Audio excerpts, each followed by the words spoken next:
Hey guys, so we're here on a rainy morning with the Kia Carnival. This thing is a big car and a big deal because it's Kia's first model under Burmaz. So big car, big deal, 11 seats, 196,000 ringgit. And that price will go down because right now this comes from South Korea, CBU, fully imported. It will be CKD, but in April only. So yeah, let's just take a look around. So the first thing you need to know about the Kia Carnival is that it is a good-looking car. First of all, it doesn't actually want you to think it's an MPV because it's styled like a hatchback slash, like a huge hatchback slash SUV. You have this like little slats on the bonnet that kind of like gives it curvature. Curvature, speaking of which, has this wraparound grille effect with like exposed LED headlights. I think it's called still Tiger Nose, but you know, you have this. The teeth in here aren't very sharp for a Tiger. Anyway, the wheels itself, 18-inch, thick tires, Continental, they look lost. They look almost like small in the context of this huge machine. On the side, you have a lot of black panel material over here to give it sort of like, again, to hide the mass and just the size of this thing, to give it sort of like this floating roof effect. Again, details over here, you have this, it's plastic, looks like metal, but it's not. Kind of like hexagonal textured thing going on. It's nice, it's a interesting point. And the back, it looks good, if a little nondescript, because, okay, a wraparound light signature over here, and of course the hatchback opens up. Besides that, not much to talk about the back, but overall, in the context of the entire Kia Carnival, it looks pretty good. So let's get to work dissecting the interior of the Kia Carnival.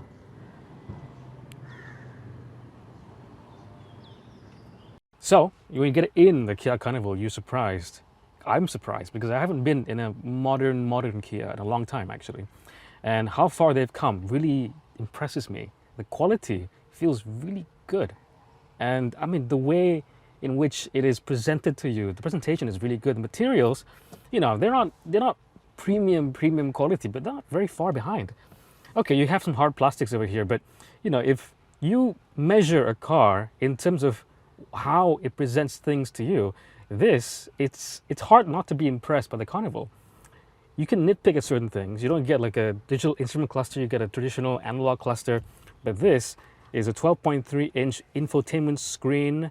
You have this like nice textured sort of metal inlay over here. Dashboard itself is like tiered. You have this kind of command console thing going on with the center stack. The rotary gear knob has a nice finishing. I mean, it's not like a Volvo or a Mazda, but it's not very far behind.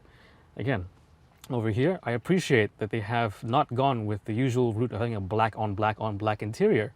You have silver inlay, like I said, piano black finish everywhere else, and the seats themselves are a mixture of black and this sort of tan gray brown, grayish brown kind of finish. It's a nice place to sit in. And of course, it's huge. Of course, no sunroof, but maybe that's going to arrive in the CKD version. Now, with the Kia Carnival being fully imported, there's going to be compromises, isn't it? Like I said, there's no sunroof, if you care. But there is stuff to really be impressed by as well. USB ports are everywhere. You get a wireless charger down here. And so the safety features on this car are quite basic for now because it's CBU. That might change with the CKD version. I really hope so. But for now, you do get blind spot monitoring, you get rear cross traffic alert, and you get a 360-degree camera, which is actually the most useful thing for a car this size. But when it does arrive, CKD, hopefully there'll be like AEB, lane keep assist, driver attention warning, because this is going to be a road trip monster. Yeah. Also, you might be surprised to find out this only has dual zone climate control. And what I mean by dual zone, usually for most cars you have dual zone as in left and right. But in this case, you have front and the rear. That's it. All right, so we know that the Kia Carnival can carry 11 people, but that means you have no luggage space whatsoever. So when you do have less than 11 people, you can fold the seats down like this over here, and it's totally flat with the boot floor. And if you have like to carry sort of like 1, 2, 3, between 5 and 7 people, you can actually just, fold these down. You can shove enough bags over here to make, 7 people have a weekend trip without too much issue. But if they are willing, at least the ones on the third row seat are willing to actually sacrifice some leg room, you can move these seats a little bit forward to, eke out a little bit more space in the boot.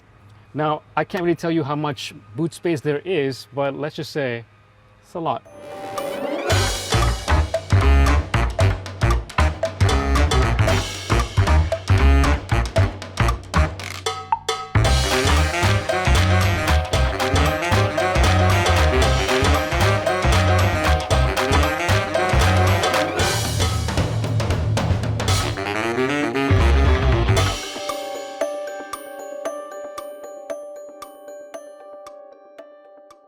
In the back seats, of which this has 3 rows of back seats, this is where the Carnival really has to prove itself. Well, and it has, because it's, like the 4th generation Carnival. So when you're in, this is the best place to sit if you're not the driver or passenger in the front. And it's pretty okay. The thing is about the Carnival is that the floor, the level, rises with at the further back it goes. So when you're back at this seat, the second row seats, it's not bad because it hasn't risen that much. And so you do have a little bit of an issue where if you're tall, you got to sit up like this because the floor is not as deep as maybe you want it to be. When you sit down over here, you have one armrest, but none over here. Instead, you have this sort of like a jump seat thing. There you go. That really isn't for an adult. It should be for like a kid. So you have ideally 2 adults and 1 kid in the middle. If they're not here, by the way, you can have a cup holder. I guess this thing could be like I don't know, hold your tablet or something. It's comfortable, and again, you can control the air conditioning from here. You have dual zone, like I said, front and rear. Rear is here, so if you're set on the driver's side, you can control. Speaking of which, you can also control the actual seats. I can control the passenger seat right here. See? That's me. I can annoy people while sat over here. That being aside, you do have nice touches like a USB port right on each front row seat, so I can just plug in my iPad, iPhone, whatever, and same for over here. So 2 USB ports. It's not super flashy, but it does feel very comfortable. It does feel quite luxurious for 196K, and again, it's going to come in CKD shortly after. Now to the back seats, back seats. Okay. All right. So when I push the second row passenger to the front, then I can have some leg room. Again, it's not great. I have to sit with my knees raised like this, but it's not so bad. So you have 3 seats in the second row, 3 seats in the third row, and the seat in the middle, again, it's sort of like a jump seat. You kind of like have to raise it up like this, no headrest. But yeah, you can fit, I guess, 3 small people in the back, in the third row. You get air conditioning vents like you do with every other row. Cup holders, plenty of those here. No USB ports. Oh, there's one over there, 1 USB port over there, and 1 over here. Great. So, okay, compared to like the 8 out of 10 comfort level of the second row seats, these are like a downgrade to a 6.5. The people that you put into the 4th row seats, they're the people you don't really care about. This seats actually fold down to the boot. It's actually quite a cool process where you have, it really does fall down flat into the boot floor. And so when you do fold these, you have quite a lot of cargo room. But if you have these unfolded, you literally have like 2 cm maximum between this, the seat backs, and the rear screen. There's no cargo room whatsoever. It becomes entirely about transporting people. And so because you can't have any space behind you, you can't recline the seats. And so these are very upright. You better hope to have good posture. Well, good posture once you're done sitting in these for like a road trip, because it's going to be, uncomfortable and sort of, you have back problems. So you can raise these headrests to make it a bit more bearable, but not by much, because I'm not a big guy. My knees are all the way up. One more thing about the back seats. I know I've been like trashing them, but you know, one of my parents' cars was a Naza Ria with, you know, rear seats, and so these, in the context of really back seats, aren't that bad, to be honest. You know, if you're a kid and you're forced to sit down here, it's not a bad life, because again, the seats are plush and comfortable and leather, and the overall experience over here, you do get like more road noise because I guess there's less insulation material at the back. Besides that, it's not that bad in the context of MPVs with like 4 rows of seats. I am not the best person to review an MPV because I don't have a big family. I'm just a single guy, so I can't really tell you how much a family man or a family woman or a family would really appreciate having a Carnival over MPV brand X. I can't tell you that, but on the objective scale of MPVs, this does a really damn good job, and it's gonna get better when it's CKD. I want to talk more about that car because that's the one that everyone else wants to talk about. So why am I here? What Kia is trying to achieve with this Carnival is to make it feel like you're not driving one of those types of cars, like an MPV. MPVs are engineered to get people from A to B and nothing more. Like right now, ahead of me, I have a Nissan Serena, right? And that's a big box on wheels. It's really trying hard not to be a big box on wheels. It's trying to be a car that just happens to have 11 seats. If you want a big box, you buy a big box. If you want a car, you buy a car.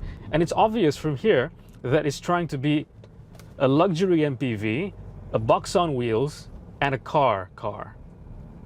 Strange, because it has a light steering of a car, it has pedal shifters, it's got a luxuriously appointed, for a Kia, I wouldn't say it's premium, but it's not very far off from being premium in feel.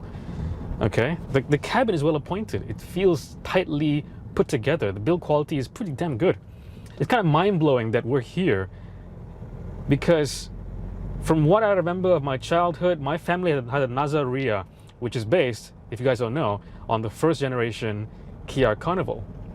That was Naza's own rehashing of the Carnival, and here we have the 4th gen Carnival. And the fact that we've come so far, and this is the result of progress.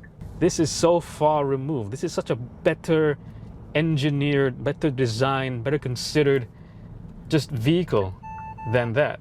All right, so like I said, this thing is trying to not be an MPV, because you can tell as pedal shifters, the steering is very light. The turning circle is unbelievably good for a car, for a vehicle this huge.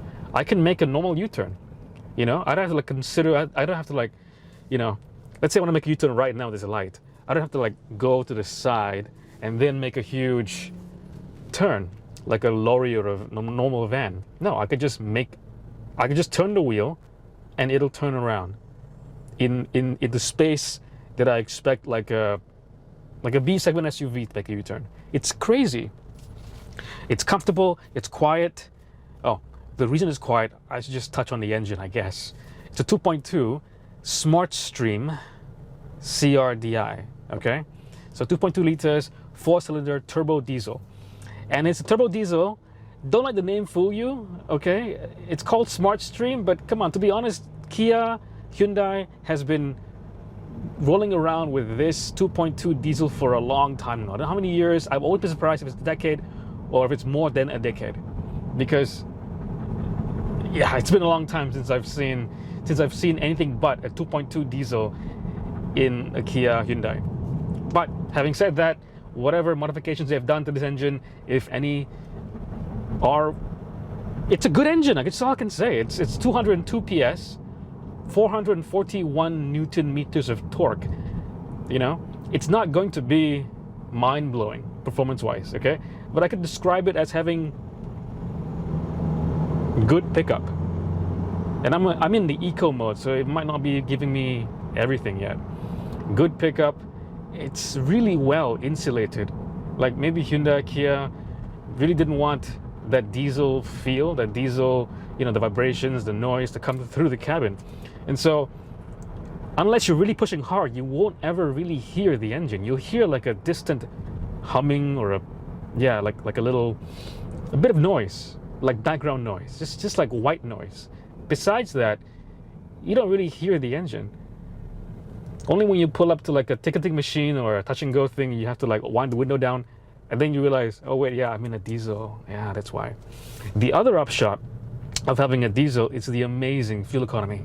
Like this, when I got into this Carnival, it told me I had 800 kilometers of range. Okay, and right now doesn't have, maybe in the CKD version they'll come up with they'll actually put in a digital instrument cluster, but right now it's all analog, and the fuel gauge also analog. When you have a fuel gauge that's analog, a manual fuel gauge, and it's full, right? And when you actually brim the tank, it goes a little bit beyond the F, right? It hasn't moved, and I've done close to 225 kilometers in this thing, and it hasn't moved. It's still beyond the F, still beyond full. How long would it take me to run out of fuel in this car? Forever. Freaking forever. This is the best engine too for this kind of car, because you want a lot of torque, you want fuel economy. Even if you were offered to have the 3.5 liter V6 petrol engine that you could get in other markets, so if you want to have like the full Alphard experience with the 3.5 V6 to rival the Alphards, I guess you can get that one in other markets, but it's not worth it. The 2.2 diesel is where it is at, engine-wise. And it's hooked up to the front wheels via a 8-speed automatic. Normally, you would have an automaker, go to some other company, Aisin, ZF, whatever, to kind of like, okay, what do you have for this application? How many speeds do I need? Here, I'll need this spec of gearbox. Hyundai Kia has their own in-house 8-speed auto, and it's pretty good. I mean, for in-house, it's not going to be like really fast shifting, but it's smooth. It's, I can actually shift 3 gears down on the pedals, and it'll do it. It won't like tell me, it won't just be stubborn and tell me, oh, you can't do that. You can't shift down 3 gears. You got to wait one, downshift one, downshift one, downshift one, like a good boy, Jim. No, he'll just do it. There you go, second gear. That's pretty good. That's pretty impressive. Honestly, I'm not used to driving this size of car, but it doesn't make me feel out of place. It's not so high off the ground. It's like a normal crossover kind of thing, height-wise off the ground. The steering, like I said, is very light. It's easy to maneuver. It's got good power, good response. It grips. I don't know if that's down to the tires, but it does grip. Okay, there is body roll, as you'd expect. This comes even with multi-link rear suspension, which, take it for what you will. I don't think it's a big deal unless you properly tune the multi-link to behave in the right way. But there you go, multi-link rear suspension. It can, you show the corner, it rolls, but it does turn. If you know what I mean. Like, if you turn the corner, be prepared to hold on to something. Like you, the driver, you'll turn, and good thing you're holding onto the steering wheel, because you'll be doing that the entire time, okay? But it will corner, and that's good. But the thing is, as much as I think this is a really impressive thing, as just a machine, because it combines MPV, car, and also just people carrier, it achieves most of those goals. But the thing is, it's selling for 196,000 ringgit. That isn't cheap for a Kia, but think about what you're getting. Just think about the bulk of what you're getting, the material, the space, just everything around you. For that amount of car, 196K isn't that much of a big ask, to be honest. So it's a decent price, fully imported. Think about what will come about after it's locally assembled. You get maybe better tech, you get a better spec sheet, you get a sharper price, a reduced price. So that's the car we should be talking about right now, not the CBU version. Why, everyone will want, people actually do really want the Carnival. It does fill a niche very well. And come on, it is the best looking MPV, if not in the world, then definitely in Malaysia. And that was the same case for the Carnival of the previous gen. That looked pretty damn good too. Competitor wise, what do you have? You have what else can carry 11 people? And you can buy without being considered a commercial vehicle. I guess Mercedes-Benz Vito, I guess. MPV town is just filled with Avanza, Innova, Arus, Rush, Toyota Rush, same car. Serena, Alphard, Velfire, Vito, I guess. And this. Why would you not pick this?